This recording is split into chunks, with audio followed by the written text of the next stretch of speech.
हम मंदिर सत्संग में जाते हैं, ये कीर्तन क्या होता है, कीर्तन किसको सुनना है, कीर्तन किस तरह से सुनना है, और कीर्तन किसने सुनना है और कीर्तन क्यों सुनना है, ये सारे सवाल हम संक्षेप में अभी सॉल्व करेंगे। तो कीर्तन क्या होता है? कीर्तन 3 पर्सनैलिटीज का होता है। एक तो ईश्वर के अब 2 रूप हैं, निर्गुण निराकार सगुण साकार।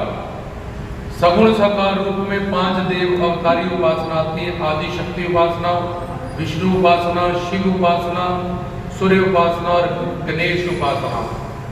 इन सब उपासनाओं के साथ एक शर्त होती है कि श्रोत्रिय ब्रह्मनिष्ठ तत्वदर्शी पूर्ण गुरु से हम दीक्षित हों और शिक्षा प्राप्त कर रहे हों, तभी हम विष्णु जी को जानेंगे, कृष्ण जी को जानेंगे, रामचंद्र जी को जानेंगे, आदि शक्ति दुर्गा जी को जानेंगे, गणेश जी को जानेंगे। तो ये 5 सगुण साकार अवतारी साधन है जो काल माया से परे हैं। एक तो कीर्तन इनका होता है, क्योंकि हम माया के अधीन हैं और हम जन्म मरण से मुक्ति चाहते हैं, अपने सच्चिदानंद लक्ष्य को प्राप्त करना चाहते हैं। तो अगर हम कीर्तन भी जो काल माया के अधीन है उनका ही करेंगे तो वो कीर्तन कीर्तिमान नहीं होगा, जब उस कीर्तन का कोई लाभ नहीं होता। इसलिए कीर्तन हमेशा सत्य पर्सनालिटी का होता है। सत्य मतलब जो नित्य हो, नित्य मतलब जो हमेशा है। काल और समय के कारण हम कहते हैं भगवान सत्य था, है और रहेगा, लेकिन परम सत्य ये है कि भगवान ही सत्य है। जब से ये सृष्टि की उत्पत्ति हुई, ओम जय शिव ओमकारा, ओम ने ओमकार साकार रूप धारण किया और ओमकारा से फिर ओम, सहज से सुन, सुन से सहज समाधि, परमात्मा की ये दोनों खेले हैं। जब मर्जी चाहे वो सगुण साकार हो सकता है, जब मर्जी वो चाहे निर्गुण निराकार परब्रह्म रूप को धारण कर सकता है। तो इसलिए कीर्तन होगा एक तो ईश्वर का, अलग अलग ग्रंथों पंथों धर्मों में निर्गुण निराकार निर्विशेष पवित्र गुरबानी कलमे कलाम, जब कुछ ग्रंथ हमें भगवान के निर्गुण निराकार रूप में जोड़ते हैं, वचन से जोड़ते हैं, शब्द से जोड़ते हैं, और कुछ ग्रंथ पंथ वेद पुराण शास्त्र हमें भगवान के सगुण साकार रूप से जोड़ते हैं। जैसे तुम्हारे अंदर एक आत्मा, एक दो एक देह है, 2 चीजें हैं, ऐसे ही परमात्मा निर्गुण निराकार भी है और परमात्मा सगुण साकार भी है। इस बात की समझ जो रखते हैं वो एकता, भाईचारा, शांति, अमन, सुकून, इसको लेके ही सब ग्रंथों पंथों संतों अवतारों का इज्जत मान सत्कार करते हैं और परम ज्ञान प्राप्त करके अपने जीवन का उद्धार करते हैं, जीवन को सफल करते हैं। तो कीर्तन एक तो हुआ भगवान का, दूसरा हुआ गुरुजनों का, साधु संत महात्माओं का, और तीसरा हुआ अवतारों का।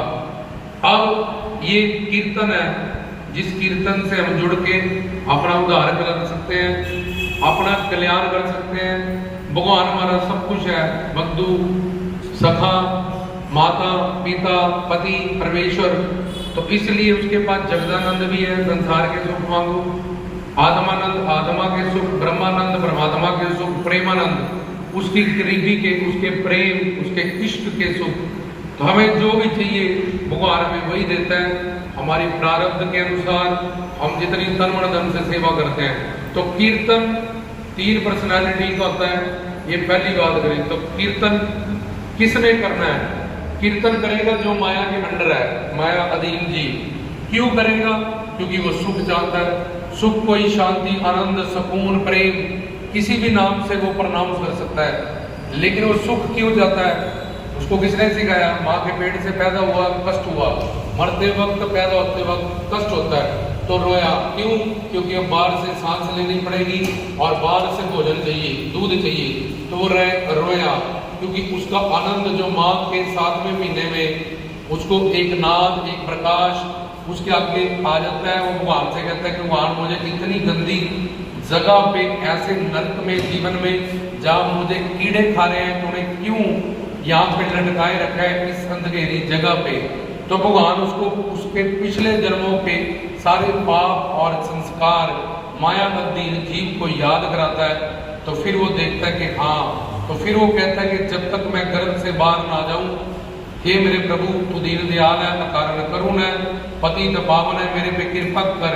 ये बचा हुआ समय किसी भी तरह से मैं इस गर्भ में गुजारूं और मैं बाहर जाऊं, गुरु बनाऊं, सत्संग कीर्तन भजन करूं, और ये अंडज ज्वेरज उद्भट स्वेदज चारों खानियों में जो 84 लाख तरह के जीव है, भूचर खेचर जलाचल, इस शरीरों से मुक्ति पाऊं और दिव्य शरीर धारण करके अपनी सच्चिदानंद दुनिया में वापस जाऊं। इसलिए मुझे तब तक तो मेरे पे कोई कृपा कर।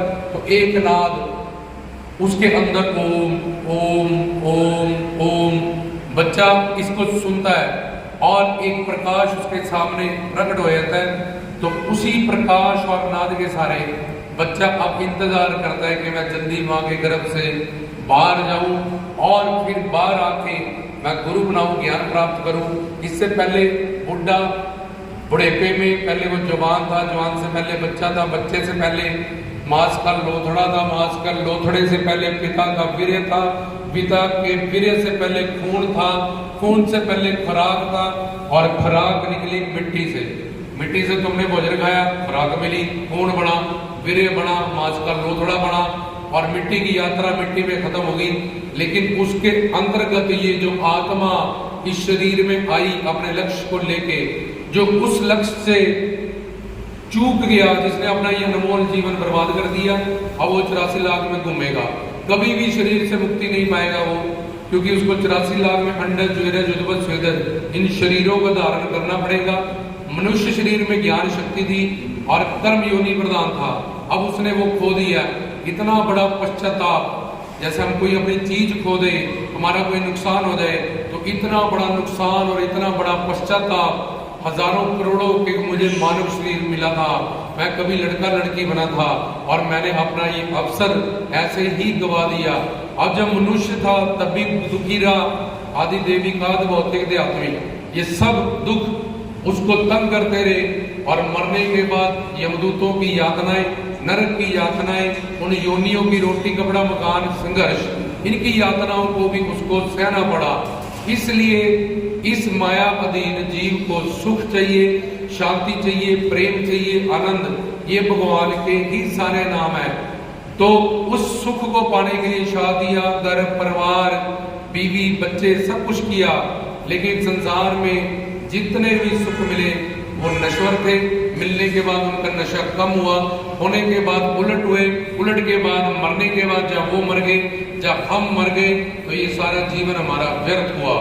तो इस तरह से माया अधीन, जो माया के अंतर्गत जीवात्माएं हैं, उनको कीर्तन सुनना है, क्योंकि कीर्तन सुनने से ही उनका सुख प्राप्ति और दुख निवृत्ति, ये लक्ष्य पूरा होगा। कीर्तन में मैं कौन, मेरा कौन, इसकी पहचान मिलेगी तत्वदर्शी संतों से, श्रोत्रिय ब्रह्मनिष्ठ गुरु से। हम माया के अधीन हैं। कोई जप तप हट पूजा व्रत तीर्थ दान, इससे सिर्फ मन को शुद्ध किया जा सकता है, तन मन धन की सेवा करके, लेकिन माया को नहीं जीता जा सकता। जैसे दाना सिरदान, नाम दान, ज्ञान दान, प्रेम दान, शक्ति दान, ये गुरु कृपा से मिलता है। ऐसे ही हम तन मन धन से जब सेवा करते हैं तो वो सेवा भी हमें गुरु देता है। किसी धाम में गुरु प्यारी साथ संगत की जब अपनी, फिर अंतःकरण की शुद्धि के बाद गुरु हमें एक शक्ति दान करता है। दो तरह की माया के अधीन हम होते हैं, जो माया अधीन जीव है, जीव माया, गुण माया। तो पहला जीव माया जिसने हमारा स्वरूप बुलाया और हमें मोह में फंसा रखा है। दूसरा गुण माया, ये भगवान की शक्ति है जिससे हमारा 5 महाभूतों का ये शरीर बना और ये संसार बना। गुण माया भगवान की शक्ति है, उसको कोई नहीं जीत सकता, लेकिन जीव माया को जीतने के लिए हमें प्रवचन सुनना पड़ेगा और किसी जप तप हट पूजा व्रत तीर्थ दान से हम जीव माया को नहीं जीत सकते। इससे सिर्फ मन की शुद्धि कर सकते हैं। जितना मन शुद्ध हम करते हैं, निंदा चुगली परदोष इधर उधर घर परिवार संसार रिश्तेदार में जाके मन उससे ज्यादा गंदा हो जाता है। इसलिए गुरु के प्रवचन को सुनने से पाप नष्ट होते हैं और जीव माया को धीरे धीरे हम जीत लेते हैं, और फिर गुरु उसके बाद हमें एक शक्ति दान करता है, उससे हम गुण माया को भी जीतते हैं। इसलिए अब कीर्तन किसने सुनना है? जो 84 लाख में भटक रहे हैं माया अधीन जीव। कीर्तन किसको कहते हैं? किसका कीर्तन होता है? अवतारों का, संतों का, भगवान का।